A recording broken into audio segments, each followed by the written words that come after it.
때때로 우리들에겐 거룩한 목표가 있습니다.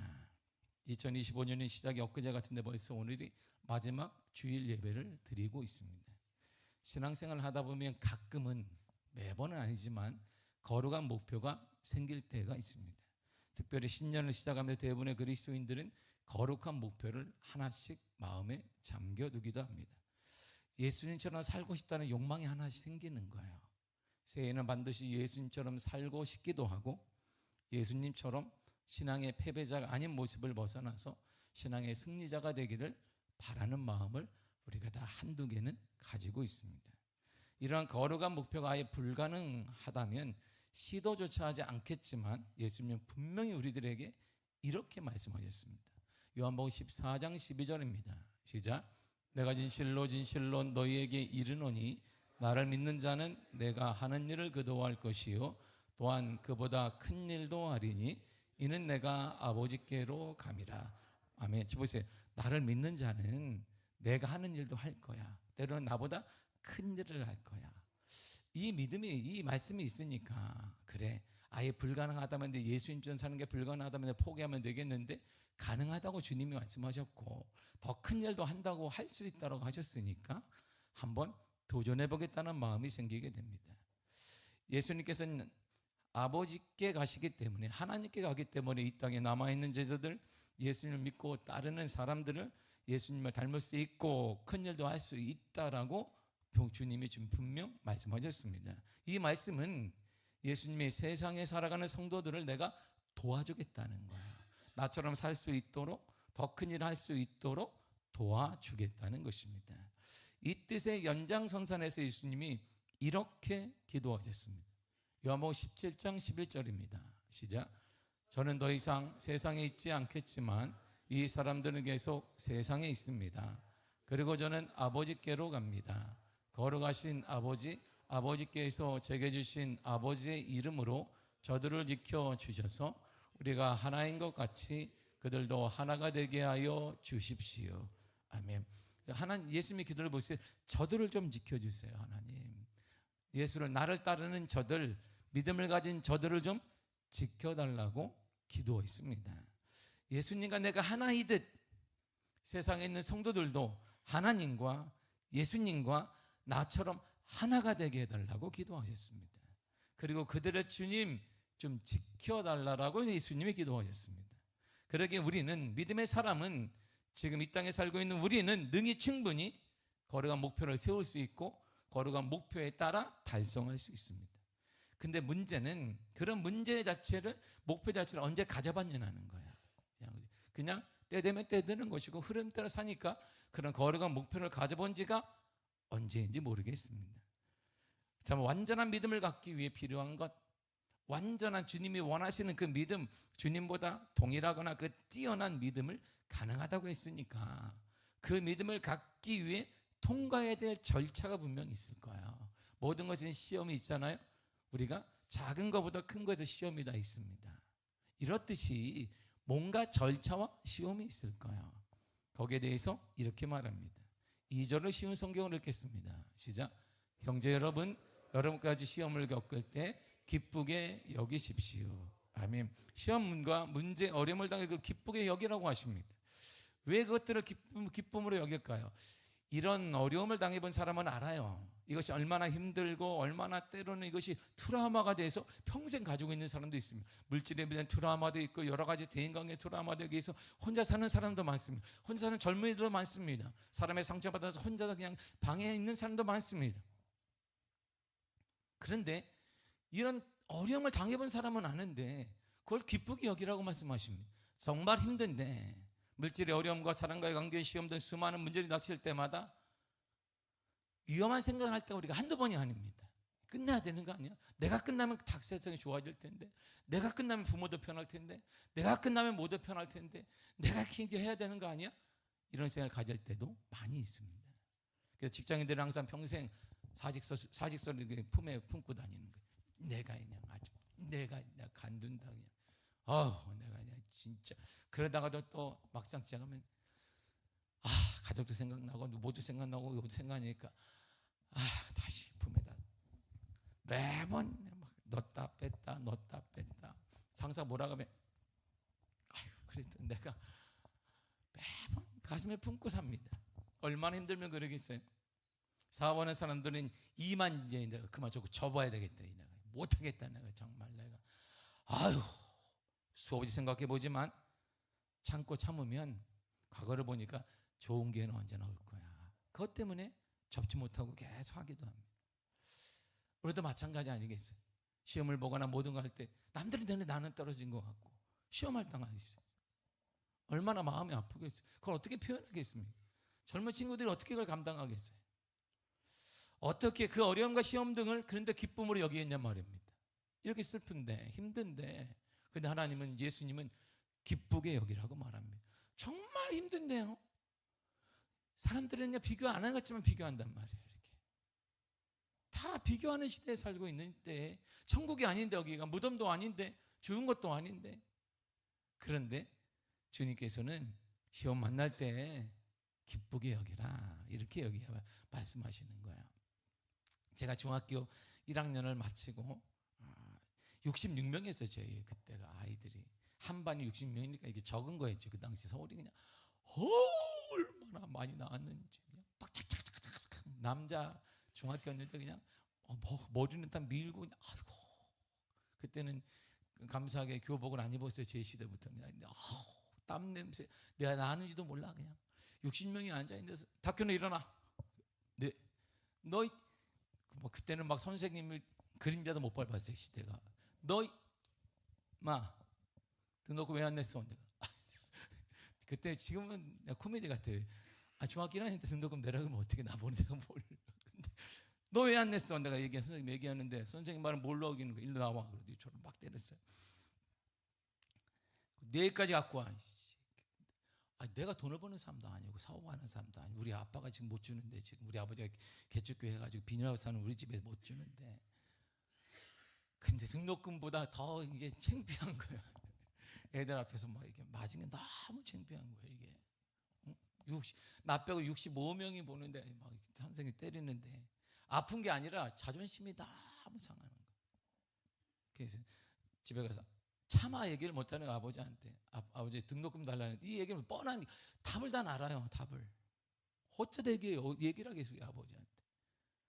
그래서 얘기하다가 그래도 내일까지 안 가면 또 맞을 것 같으니까 아빠 이렇게 됐어. 그러니까 그래 다음날 손을 잡고 가서 썼어요. 이렇게 우리 아버지가 자퇴합니다. 그리고 뒤에 나오는데 너무 창피한 거 그게. 학교를 못 다니는 것도 창피하지만 다른 친구들이 다니는데 나 혼자 이렇게 서 있을 때 너무 창피한. 저는 그래서 제가 중2 때부터 아르바이트 하는데 가장 부러웠던 게 이거예요. 제가 경문고등학교, 중고등학교를 이렇게 노량진에서 아르바이트 하고 오면은 이렇게 버스 타고 지나가는데 애들이 너무 힘들어하고 막 저녁에 나오는 자율학습하고 힘들어하는 그 모습이 너무나 부러웠어요. 한두 번 운 게 아니에요. 나도 저렇게 힘들어봤으면 좋겠다. 공부해서 힘들어봤으면 좋겠네. 자존심이 막 무너지는 거예요. 그래서 제가 중고등부 학생회를 하면서도 너무 웃긴 거예요. 학생회들 얘기하는 게 막 같은 친구가 얘기했는데 오늘 막 그러는데 좋겠다. 다 그냥 좋겠다. 이게 정말 그리 기쁨으로 여겼느냐 그 당시에 그 기뻤느냐 나한테 와 그게 뭐 엄청 힘드네 기뻤냐 그렇다면 아니 기쁘지 않았어요. 정말 기쁘지 않았어요. 하루하루가 힘들었어요. 젊은 중학교 2학년이 감당하기엔 너무나 힘들었어요. 이게 그런데 시간이 딱 지나고 보니까 그래서 그랬구나. 인생이 1, 2년 몇 년 빨리 간다고 의미가 없는 거구나. 그리고 그것 때문에 내가 이렇게 강해졌구나. 그것 때문에 내가 다음 세대에 대한 꿈을 갖게 됐구나. 나중에 알게 된 거예요. 그래서 이 뜻이 그렇구나, 맞구나라는 생각이 드는 거예요. 어려움을 통과해야 되면 진정한 믿음을 하나님은 소유할 수 있게. 저는 그 어려움을 통해 믿음을 발견했고 다음 세대의 꿈을 꾸고 목회자의 꿈을 꾸었어요. 그래서 흔들리지 않고 제가 젊은 나이부터 담임 목회를 할 수 있던 거예요. 흔들리지 않으니까. 흔들림이 없어요. 어려움과 시험 등을 잘 건디면 이런 성숙한 사람이 됩니다. 3절의 쉬운 성경 읽겠습니다. 시작. 여러분은 믿음의 시련을 통하여 인내심이 성장한다는 것을 알고 있습니다. 아멘. 믿음의 시련을 통해 인내심이 성장한다는 거예요. 시련과 시험을 통해 믿음이 성장한다는 거예요. 한 여성의 고통을 통해 새 생명이 태어나는 것처럼 말이에요. 힘든 시간을 내가 참고 버티면 회사나 사업장이나 일터 등에서 내 것을 알고 내 인내심을 알고 내가 사랑하는 걸 알고 물질적인 보상에 여러 가지 보상을 해주는 것처럼 말이에요. 영적인 세계도 마찬가지입니다. 우리에게 다가오는 여러 가지 다양한 문제를 통해 어려움을 통해 하나님은 인내심을 성장시켜요. 그 인내심이 성장하면 성숙한 믿음과 완전한 믿음과 복된 믿음이 이루어지게 돼. 주님 말씀은 내 믿음대로 될지어다. 이런 믿음의 역사가 일어나게 되는 것이지요. 중요한 사실은 우리는 모두 인내심을 통해 성장한다는 거야. 어린아이가 성장하듯이, 장년이 성장하듯이, 중고등학생이 대학생이 되고 대학생이 청년이 되고 청년이 막 성장하듯이, 가정을 꾸리게 되고 아빠가 되고 엄마가 되고 막 하듯이 인내심을 통해 우리가 성장하는데, 그 인내심이 쌓이고 쌓이면 그것이 완전한 믿음이 된다는 것이죠. 중요한 사실은 우리는 모두 인내심을 성장을 알고 있다는 거예요. 그런데 우리는 알고는 있지만 쉬고 싶은 거예요. 지쳐서 더 이상 할 수 없게 되는 환경과 생각 등이 우리를 못 일어나게 하는 것입니다. 이제 26년도에 한번 일어나야 되는 것입니다. 분명한 사실, 인내심을 통해서 완전한 믿음의 세계에 우리가 들어갈 수 있습니다. 자, 4절을 보겠습니다. 시작. 인내를 온전히 이루라. 이는 너희로 온전하고 구비하여 조금 더 부족함이 없게 하려 함이라. 아멘. 보세요. 인내 동그라미 치고 온전, 그리고 부족함이 없게, 이렇게 되는 거예요. 인내가 뭘 만드느냐? 온전을 완전하게, 그리고 부족함이 없게 한다는 거야. 그 인내를, 이 시련과 어려움을 통해 내가 인내를 이루게 되면 그것이 내 인생을 온전 완전하게, 부족함이 없게 만들어 주신다는 것입니다. 완전한 인내심을 가지고 견뎌야 됩니다. 그 견딤이 우리를 완전하고 성숙한 사람으로 만들어줍니다. 제가 지금 그래서 29살 때부터 단임 목회를 지금까지 했던 것은 그때 배운 거예요. 저는 내가 목회, 그게 아니라 그때 배운 것입니다. 중학교 1학년 때 배운 거예요. 내가 그때를 겪으면서, 그래, 웬만한 건 내가 그래서 그러려니 하는 거야. 그냥 그러려니인가 보다. 주님이 그때도 나를, 아무것도 모르는 나를, 그때 주님이 나를 일으켜 세웠으니 이건 아무것도 아닌 거야. 그러려니 하고 하나님에 대한 신뢰가. 그래서 저는 은사를 뽑는다면 믿음이 그냥 그 자리에 항상 있는 거예요. 하나님이 나를 돕는다. 이 믿음이 제가 식지 않고 지금도 그 믿음으로 어디 가든지 목회를 하고 선포하고 강의도 하고 세미나도 인도하는 것입니다.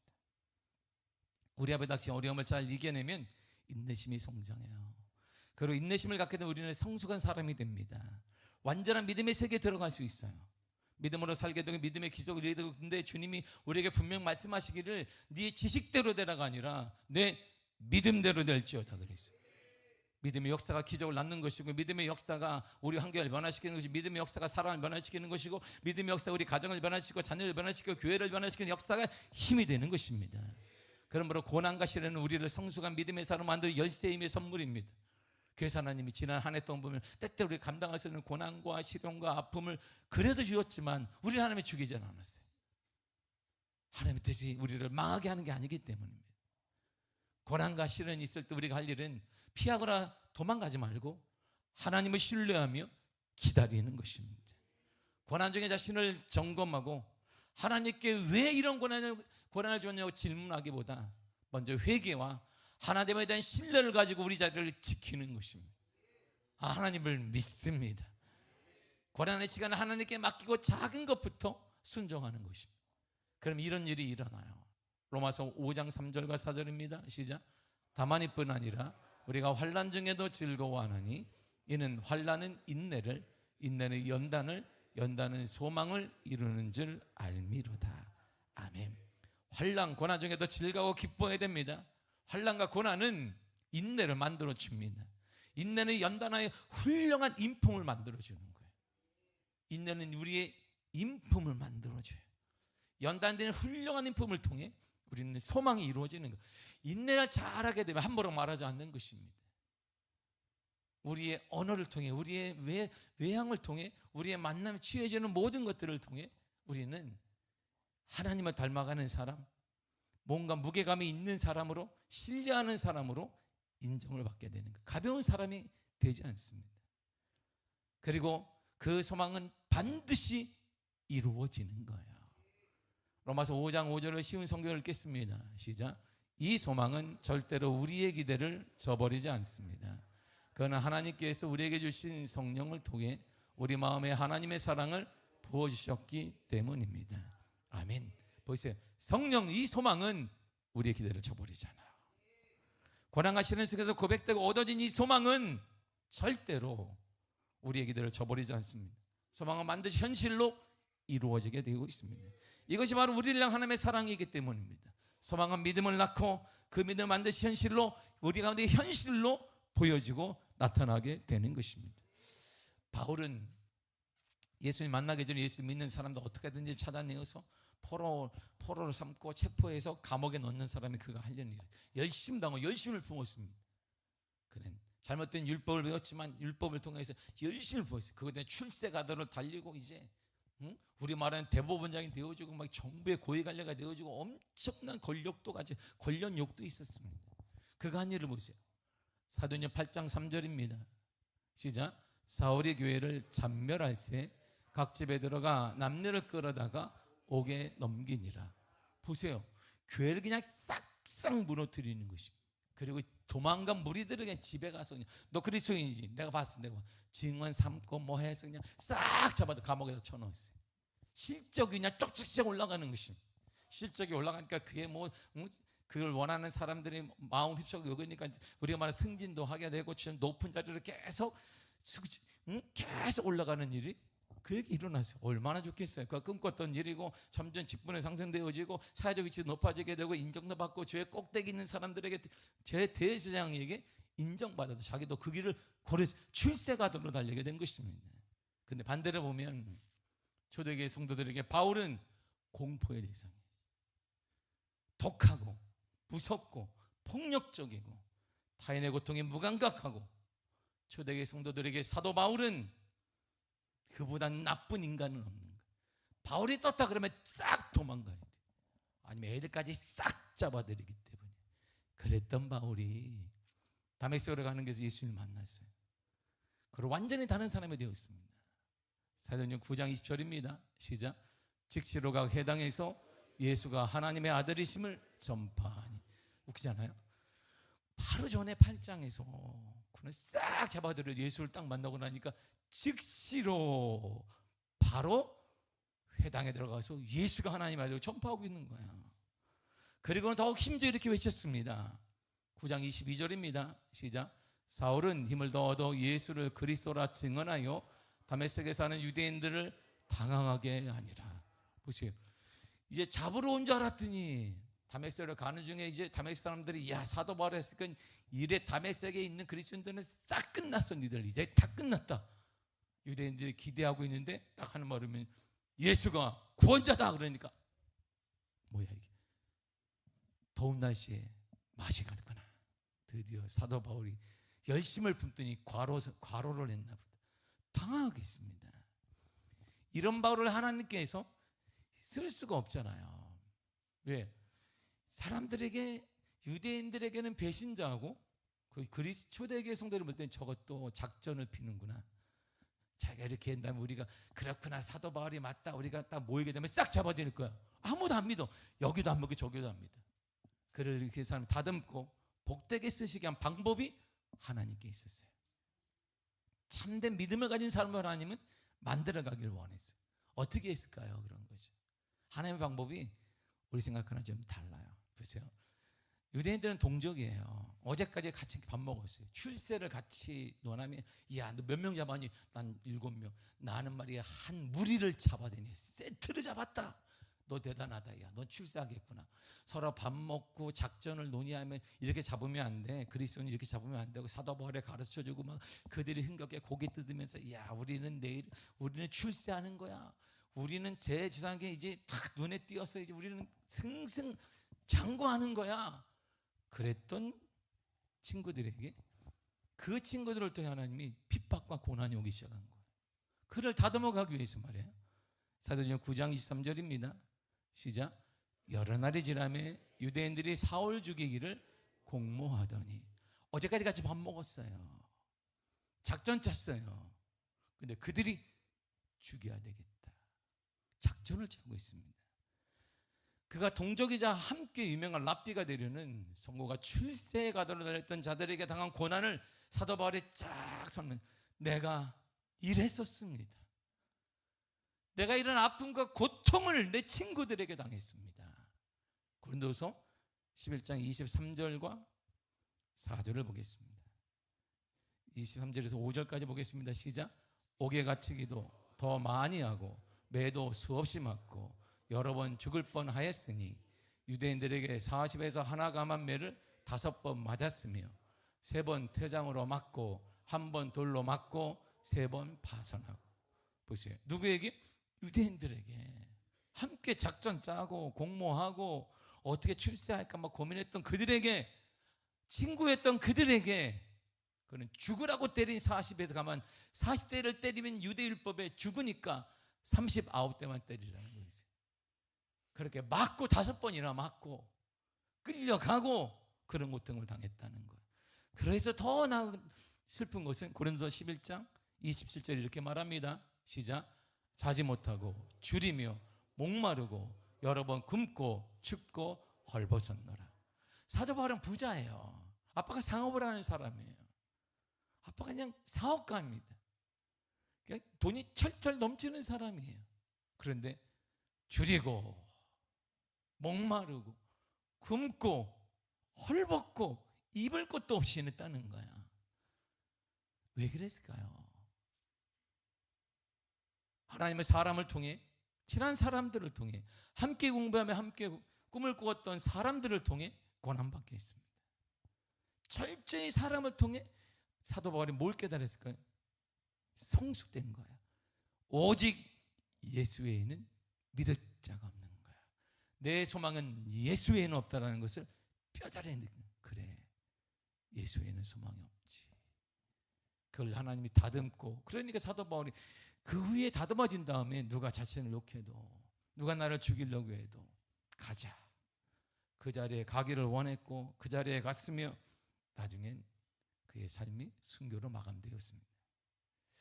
또 다른 사람을 통해서 바울은 더 다듬어졌어요. 신실한 믿음의 사람 바나바를 만났습니다. 바나바는 사도 바울이 없는 게 하나 있어요. 누구냐면 베드로. 이 초대교회 사도들과 친한 관계를 유지했기 때문에 그를 사도들에게 소개시킨 사람이에요. 그가 활동할 수 있도록. 보세요. 하나님의 사람을 통해 만나기도 하고, 하나님의 사람을 통해 다듬기도 하고, 하나님의 사람을 통해 역사를 이루고, 하나님의 사람을 통해 그의 모난 부분을 다듬기도 한다, 이런 말입니다. 그래서 성경 우리들이 이렇게 말합니다. 잠언 20장 17절에 쉬운 성경을 읽겠습니다. 시작. 새는 새에 갈아야 날카롭게 되듯이 사람은 사람에게 부딪혀야 다듬어진다. 아멘. 철은 철에 갈아야 날카롭게 됩니다. 예전에 대장간에서는 칼을 만들기 위해서 계속 쇳덩어리를 두드리고, 불에 넣었다가 두드리고, 불에 넣었다가 두드리고, 불에 넣었다가 두드리고, 물에 넣었다가 다시 두드리고 계속 반복하면 날카로운 칼이 돼. 날카로워. 대신 툭툭 치면 종이도 못 자르지만, 이 나무도 못 자르지만 계속 다듬으면 종이를 올려놓으면 종이가 쫙 금이 가요. 철은 철이 다듬고 사람은 사람이 다듬는 거야. 그래서 우리가 지난 1년 동안 나에게 아픔을 준 사람은 하나님의 선물인 거야.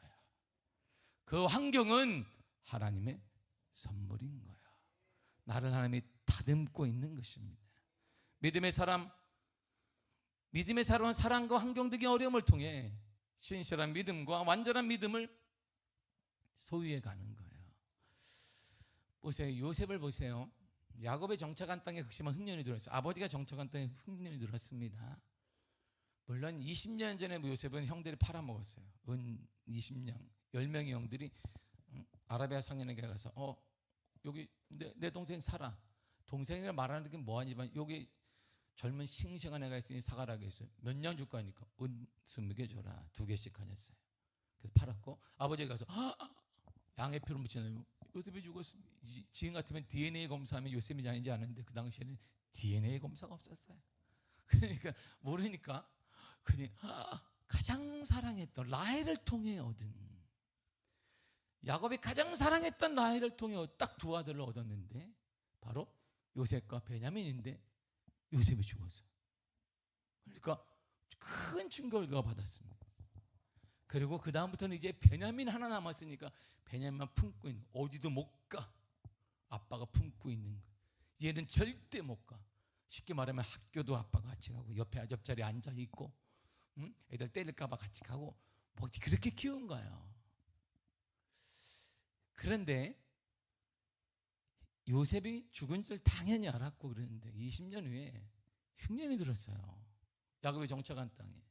그래서 먹을 것이 없어지니까 소멸주하니까 이집트에 먹을 게 많다는 거야. 그래서 그 문제를 해결하기 야곱의 아들들 식량을 구하러 갔습니다. 10명의 형들, 야 갔다 와라니까 10명이 예 아버지 저희들이 사오겠습니다. 전혀 예기치 못한 일이 일어났습니다. 그곳 이집트에서 애굽의 총리가 되어서 온 땅을 다스리고 지배하고 있는 자가 바로 동생 요셉이었어요.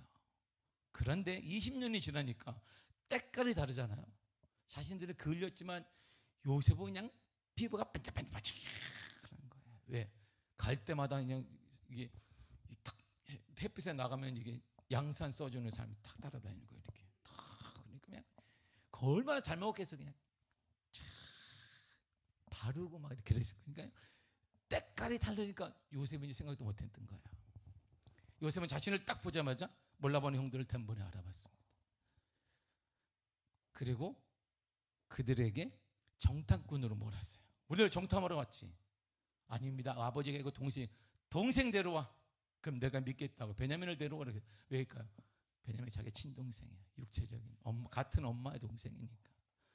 12형제니까 요셉을 노예로 팔고 막내인 베냐민은 아버지 품에 계속 자랐어요. 그중에 한 형제가 애굽에 내려왔다가 사울이 옥에 갇히기도 하고 결국 시몬을 남겨두고 나머지 9명이 고향으로 돌아가 아버지 설득을 합니다. 아버지 밥도 안 주고 우리에게 뭘 주었잖아. 이렇게 먹을 거 주었는데 뭐 전제가 뭐냐면 다음에 또 얻으러 가야 되는데 베냐민을 데려와야 된다. 아버지 절대 안 된다. 너희 20년 전에 요셉을 데려가 죽었지 않느냐. 베냐민은 안 되는데. 그럼 시몬도 죽고 우리도 또 식량을 구할 수 없습니다 하니까 베냐민을 넘겨줘요. 마흔이 다 된 요셉은 형들의 일로 마음이 녹는 듯한 아픔과 반가움이 있었어요. 요셉의 형들은 이 모든 요셉 가정을 보면서 자신들이 생각을 해봐요. 갑자기 20년 전에 이렇게 깨달은 거예요. 이렇게 우리가 힘든 거 보니까 20년 전에 죄진 것 때문이다. 형들의 입이 모아졌어요. 창세기 42장 21절을 보겠습니다. 시작. 그들이 서로 말하되 우리가 아우의 일로 말미암아 범죄하였도다. 그가 우리에게 애걸할 때에 그 마음의 괴로움을 보고도 듣지 아니하였으므로 이 괴로움이 우리에게 임하도다. 아멘. 그때 꼬마했던 막내가 형들 나 버리지 마.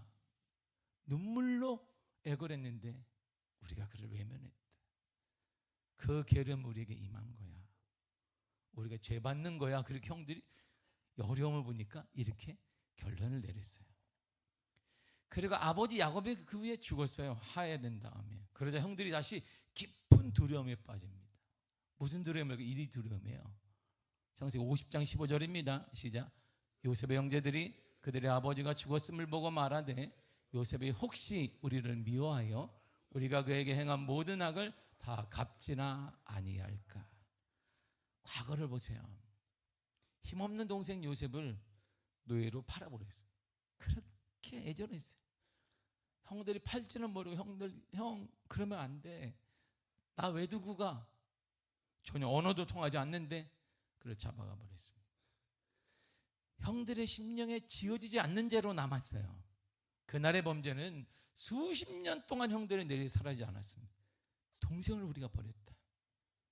동생을 팔았다는 거예요. 근데 더 큰 상처는 요셉에게 있는 거예요. 아무것도 할 수 없는 어린 나이였던 요셉이 형들이 자신을 노예로 팔았어요. 배신감, 그리고 형들이 돌아오겠지. 어린아이 느끼듯이 그래도 형들은 나를 찾으러 올 거야. 형들은 나를 데리러 올 거야. 그 배신감이 점점 커지는 거예요. 형들은, 요셉은 그 깊은 아픔을 트라우마로 두고 사는 거예요. 평생. 형들이 나를 왜 버렸을까? 형들이 나를 왜 버렸을까? 종리가 됐어도 그는 멈추지 않는 거예요. 그때 형들이 나를 왜 버렸을까? 평생 상처로 남아있어요. 요셉은 형들을 통해, 노예 생활을 통해 충손 등의 직분을 감당했으나 여주인의 못된 음모와 고발을 통해 어두운 감옥에서 적지 않은 시간도 보냈습니다. 그는 신실했는데 다 누명을 씌웠습니다. 그러나 하나님께서는 힘없고 나약한 요셉을 총리로 만드셨고 이스라엘 근원을 살리는 역할을 감당하기 위해 하나님이 결국 그에게 담대하도록 고난과 시련을 주었음을 나중에 알게 된 거야.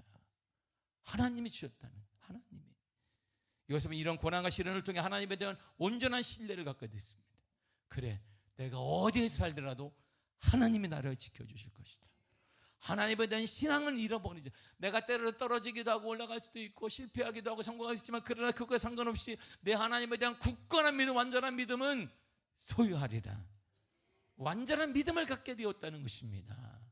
그 고난을 통해 훌륭한 인품도 갖게 되었고 인내하며 용서하며 너그러운 마음까지 갖게 되었어요.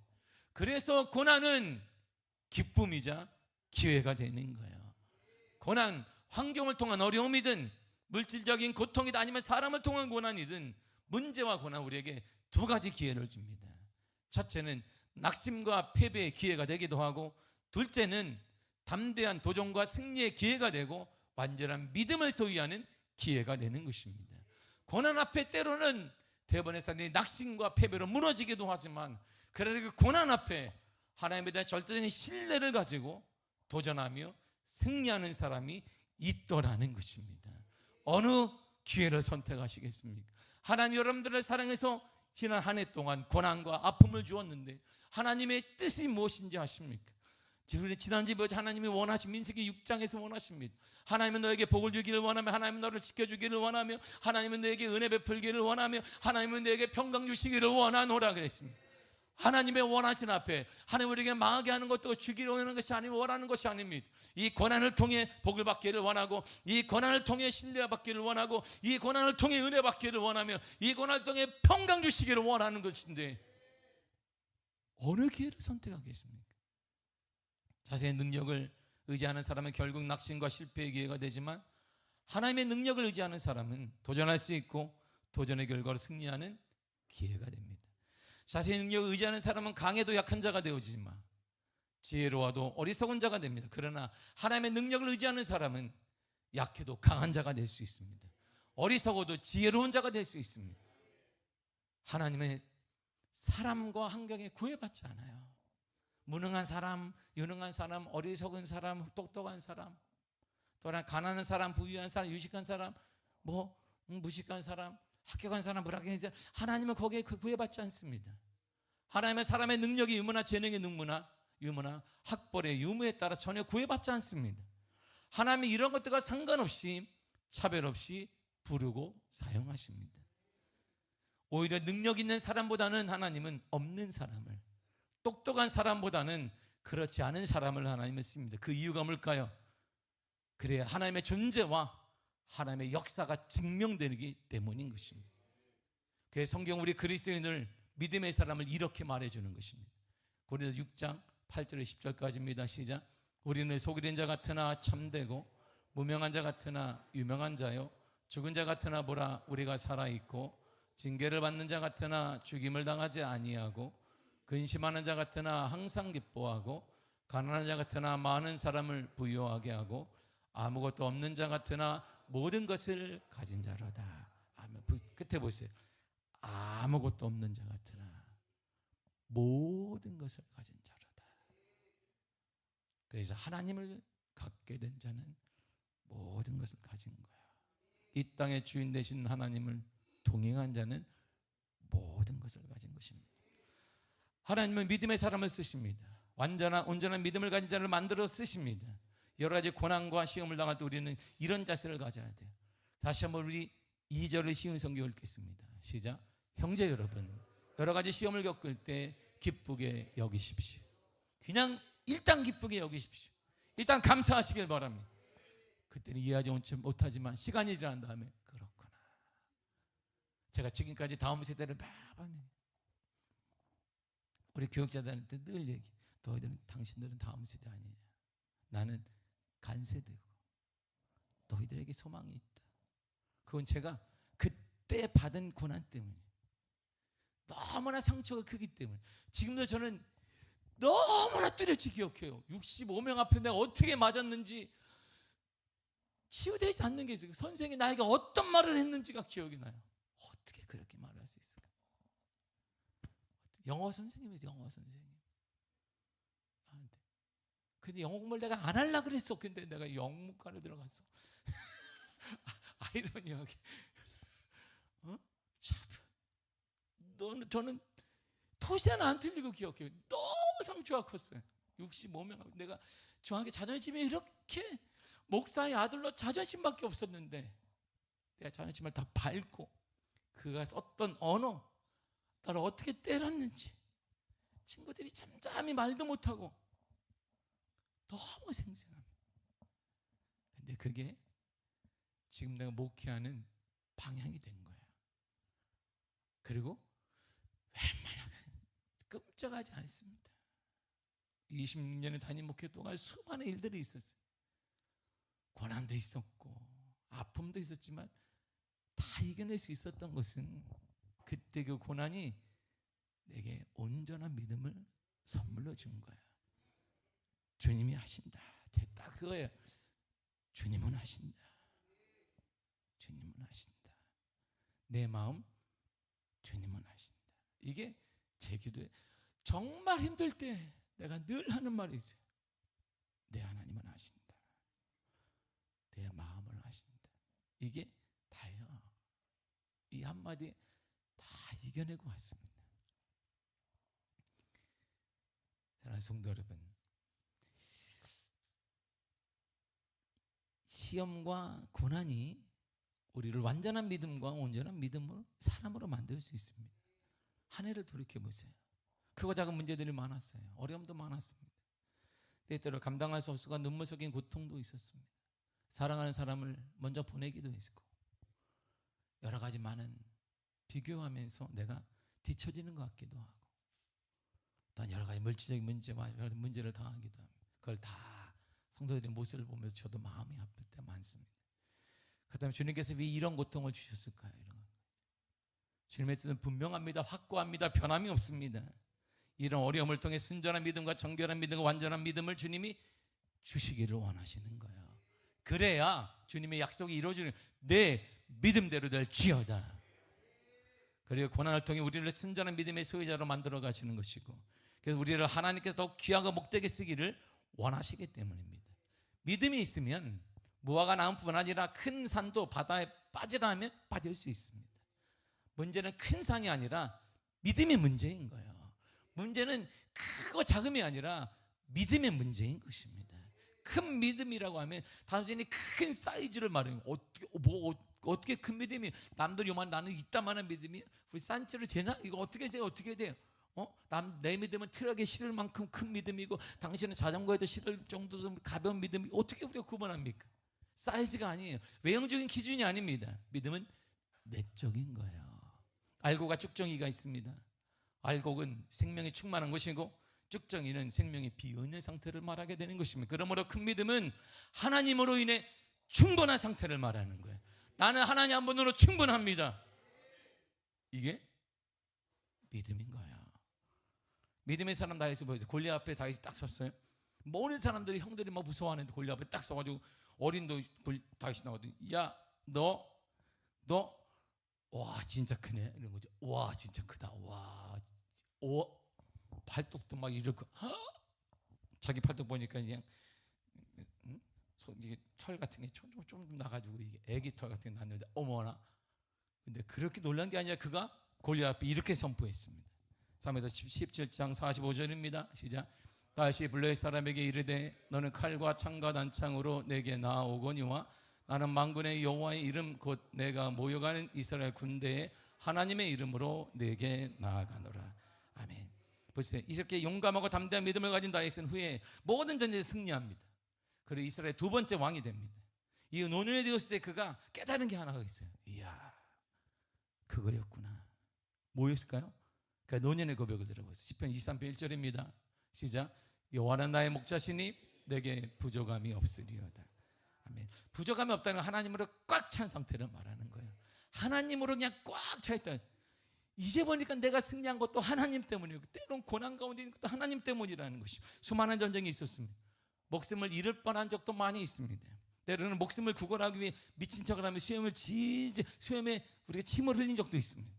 얼마나 자존심이 상했을까요? 구걸한 거예요. 근데 사라에게 침을 흘리며 미친 척을 하기도 했습니다. 가드왕 그가 아기스 앞에서 했던 행동을 보세요. 사무엘상 21장 12절과 13절입니다. 시작. 다시 가드왕 아기스를 심히 두려워하여 그들 앞에서 그의 행동을 변하여 미친 체하고 대문짝에 그적거리며 침을 수염에 흘리며. 자기 목숨 하나, 그 담대한 다윗이 구걸하겠다고 침도 갑자기 미친 체하고 이렇게 등짝을 막 이렇게 긁고, 그 침을 제줄르게 나 미쳤습니다 보여준 거예요. 이에 가드왕 아기스가 딱 보자마자 뭐야, 다윗이 왜 이래? 그러면서 그가 이렇게 말합니다. 사무엘상 21장 14절입니다. 시작. 아기스가 그의 신하에게 이르되 너희도 보거니와 이 사람이 미치광이로다. 미쳤는데 왜 데려왔냐, 이런 말이에요. 자신의 모습이 얼마나 미쳐있을까요? 한때 이스라엘은 다 사울이 죽인 자는 천천히여 다윗 중에 만만이라고 했습니다. 그를 최고의 용사로 지켜 세웠고 왕으로 앉히려고 했습니다. 근데 지금 목숨을 구걸하며 미친 채 하는 자신의 모습을 보면 그가 얼마나 낙담했게, 자존심이 다 무너지는 것입니다. 이처럼 인생을 돌이보면 1년을 돌아 어려움이 많아요. 눈물도 있고 조마조마한 시간을 보내기도 합니다. 남편들의 자존심도 무너지기도 하고, 같은 또래 친구들 보면서 자존감도 무너질 때도 있습니다. 그럼에도 우리 집은 여기까지 인도하셨습니다. 하나님의 은혜로 인도해 주신 것입니다. 어려운 고난 적지 않지요. 때로는 몸이 아프기도 하고 사랑하는 사람 멀리 보내기도 합니다. 근데 이런 모든 과정을 통해 하나님은 우리에게 신실한 믿음, 온전한 믿음, 완전한 믿음을 주시기를 원하시는 거예요. 우리는 죽이고자 함이 아니라 더 복된 삶을 이뤄내기 위해 하나님을 철저히 의지하는 믿음의 사람으로 만들어 가시는 것입니다. 그래서 제게 가장 큰 복이 뭐냐? 그때인 거야. 제가 이런 흔들리지 않는 믿음을 언제 가졌느냐? 그때 65명 앞에서 철저히, 나머지 뭐 그 다음부터 아르바이트랑 이런 것 아무것도 아니에요. 내게 있어서 그런 것들은 중2 때부터 뭐 수많은 아르바이트, 축에도 안 들어. 그런 건 제 기억엔 그때 트라우마가 아직도 너무 선명한 거예요. 65명 앞에서 내가 어떻게 맞고, 이게 제 사춘기 때 너무 큰 충격이었어요. 그 충격으로 공부에 힘들어서 경문고등학교 애들이, 중고등학교 애들이 버스를 같이 탔을 때 속으로 매번 울고 기도할 때도 울었습니다. 하나님, 나도 공부해서 피곤하고 싶어. 근데 내 몸은 아르바이트에서 피곤해. 아르바이트에서 조그만 애가 주인한테 욕먹어 가면서 뭐 인권도 없고, 뭐 시간제가 어디서 주인이 주는 대로 주고, 던지면 맞고 욕하면 듣고. 그런데 그 과정이 나를 여기까지 인도하신 거예요. 하나님을 의지하게 한 거예요. 내 믿음을 복되게 하신 거예요. 그래서 저는 하나님을 믿습니다. 아무리 경제가 힘들어도 나는 하나님의 부흥을 믿고 하나님의 돌보심을 믿는 거예요. 주님이 내게 말씀하셨어요. 규노야, 내 믿음대로 될지어다. 저는 거기서 의심한 적이 없어요. 하나님을 의심한 적이 한 번도 없습니다. 하나님 우리를 죽이고자 함이 아니에요. 그래서 오늘 주님이 이렇게 우리에게 고백하는 거예요. 2절을 다시 한번 읽도록 하겠습니다. 시작. 형제 여러분, 여러 가지 시험을 겪을 때 기쁘게 여기십시오. 고난과 어려움과 슬픔을 기뻐할 것입니다. 이런 아픔을 통해 주님 우리에게 온전한 믿음을 주시기 때문이에요. 그리고 믿음의 역사, 믿음의 은혜를 경험할 수 있게 하십니다. 그리고 주님 우리에게 약속하셨어요. 이 약속을 꽉 잡으시고 하나님의 2006년도를 열어가시기를 바랍니다. 시편 121편 5절에서 8절입니다. 시작. 여호와는 너를 지키시는 이시라. 여호와께서 내 오른쪽에서 내 그늘이 되시나니 낮에 해가 너를 상하게 하지 아니하며 밤의 달도 너를 해치지 아니하리로다. 여호와께서 너를 지켜 모든 환난을 면하게 하시며 또 내 영혼을 지키시리로다. 여호와께서 너의 출입을 지금부터 영혼까지 지키시리로다. 아멘. 영혼까지 지키실 거야. 아무리 힘들어도 하나님은 여러분을 포기하지 않습니다. 그리고 지난 1년 동안 많은 고난이 있었지만 하나님 포기하지 않으셨고 내년도에도 하나님이 지켜주실 것입니다. 유다 아마사 때에 에돔과의 전쟁이 있었거든요. 이때 아마사는 수적으로 위를 점령하기 위해 타락한 이스라엘 왕에게 나 좀 도와달라 그랬어요. 그 말 딱 듣자마자 성경에는 놀랍게요 이름이 나오지 않아요. 어떤 무명의 한 사람이 가서 왕에게 딱 이렇게 말합니다. 정신 차려야 되겠다. 왕이 누군지를 말하지 않아요. 그 믿음을 가진 한 사람이 왕에게 가서 이렇게 선포합니다. 역대 25장 8절을 보겠습니다. 시작. 하나님은 능히 돕기도 하시고 능히 패하기도 하시나이다. 하나님이 돕는데 왜 타락한 이스라엘의 손을 벌리느냐? 하나님이 당신을 돕는데 왜 거기에 손 벌리느냐? 왕이 그렇게 얘기한 거예요. 하나님을 의지하라 이런 말이야. 왕이요 하나님을 의지해야 되는데 왜 고난 앞에 손 벌리느냐? 다른 사람에게. 하나님이 당신을 지키려고 지금 옆에 있는데 왜 하나님의 손을 거절하느냐? 이렇게 말해요. 승리는 하나님께 있습니다. 이것이 사울의 아들 요나단이 블레셋과의 전투 중에 자신의 무기를 든 시종이 하나 있는데, 야 블레셋 진영으로 가자. 우리가 가서 그냥 싹 죽이자. 그러니까 우리 둘이요? 너랑 나랑 우리 둘이냐? 너랑 나랑 주님과 함께 가자니까. 아니 주님은 안 보이고 주님은 칼 든 것도 안 보여주셨는데 우리 갔다간 개죽음 당합니다. 그러니까 너는 나를 따르라. 우리가 블레셋 진영으로 그냥 블레셋 군대가 엄청 많아. 거기를 우리가 갈 것이고 너와 나 하나님의 충분하다. 그렇게 얘기하니까 아멘 해야 되니까 그 친구 뭐라고 해서 죽자는 거지. 나보러 또 분명 내가 아는데 너 먼저 가라 그럴 거야. 나보러 가다가 나 죽으면 도망가려고 그러나 보다. 요나단과 시종 둘이 뭘 하겠어요? 두려워 떨어서 그걸 안 돼, 아니지 않을까요?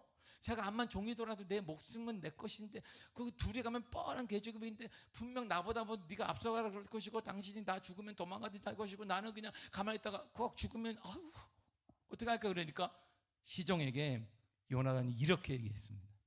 사무엘상 14장 6절을 보겠습니다. 시작. 요나단이 자기의 무기를 든 소년에게 이르되 우리가 이 할례 받지 않은 자들에게로 건너가자. 여호와께서 우리를 위하여 일하실까 하노라. 여호와의 구원은 사람의 많고 적음에 달리지 아니하였느니라. 아멘. 자, 얘야, 하나님의 구원은 사람의 많고 적음, 우리 둘 저기 거기에 있지 않다. 구원은 하나님께 있는 거야. 우리 인생은 하나님께 있는 거야. 우리 앞날은 하나님께 있는 거야. 뒤처지는 것 같지만 하나님이 역전시키는 거야. 우리 사업은 하나님께 있는 거야. 우리 교회는 하나님께 있는 거야. 믿음을 블레셋 군인들이 있는 곳으로 뛰어들었어요. 그리고 거기서 혼란이 일어났습니다. 이렇게 일어났어요. 사무엘상 14장 20절입니다. 시작. 블레셋 사람들이 각각 칼로 자기의 동무들을 침으로 크게 혼란하였더라. 둘이 갔더니 하나님이 대군이 오는 것처럼 여기서 이들이 막 이렇게 하니까 서로 자기들끼리 살상하는 일이 일어났습니다. 하나님의 정치를 혼란에 상관없습니다. 경제 어려움에 무관하십니다. 인간적인 방해와 시기 등과 무관하십니다. 하나님은 그럼에도 우리를 지켜주셨습니다. 여기까지 오게 하셨습니다. 이제 우리가 할 일은 단 하나입니다. 하나님에 대한 순전한 믿음을 가지고 온전한 믿음을 지키고 이 믿음으로 감사하며 새로운 한 해를 열어가시기를 바랍니다. 혼란과 고통과 눈물 속에도 우리 주님은 여기까지 인도하여 주셨습니다. 그리고 주님은 이후로도 영원토록 여러분을 지켜 주실 것입니다. 그 순전한 믿음, 이 순전한 믿음으로 26년도가 활짝 열려지기를 바랍니다. 여러분의 해가 되기를 바랍니다. 여러분의 자녀들의 해가 되기를 바라고, 여러분의 기업의 해가 되기를 바라며, 여러분의 가정과 가문의 해가 되기를 바라고, 우리 미아교회가 반드시 될 줄 믿습니다. 이것이 하나님이 우리를 향한 뜻입니다. 믿음으로 감사하시기를 간절히 축복합니다. 기도하겠습니다.